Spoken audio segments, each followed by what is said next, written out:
Hey guys, I'm codeMyster and it's time to code. And happy 2021! Today, we will be doing HTML tutorial number 6, where we will be changing up our text with CSS properties. But wait, if you're new to HTML and you know nothing about it, I strongly suggest that you go to my codeMyster HTML tutorial number 1. We'll be understanding the program and getting used to the text editor that I am using. Now, without further ado, let's get to it.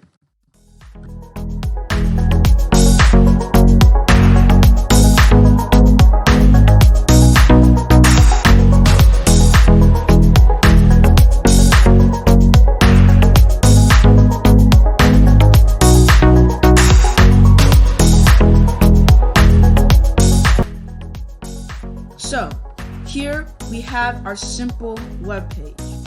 And one thing I really don't like is the font. So right now, I really want a monospace font. And a monospace font is the font I use for a typewriter. So to change that, I'll just target the paragraph tag. And inside that CSS styling, we're going to go to P and we're going to type font family.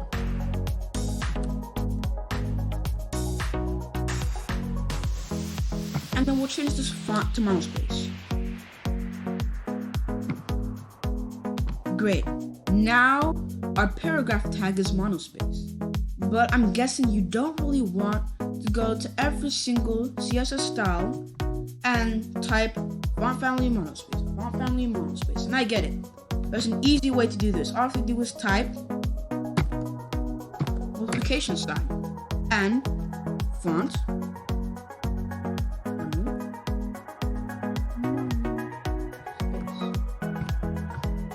And now everything is monospace. And let me tell you why.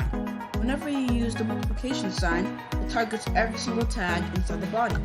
So it targets the body itself, it targets all of your headings, it targets your paragraph, and it targets your list. But it doesn't target the image because the image does not have any words in it. And now that's great. But now I don't really like how small it is. So I'm going to go down to my paragraph tag, and I'm going to put font size, and I'm going to make it 50 pixels. Pixels is the unit of measurement CSS uses, and look at that, it's huge. And I can do the same thing with my multiplication sign. Look at that, it's humongous. Okay, that'll be it for this video. And don't forget to like and subscribe. And I'll see you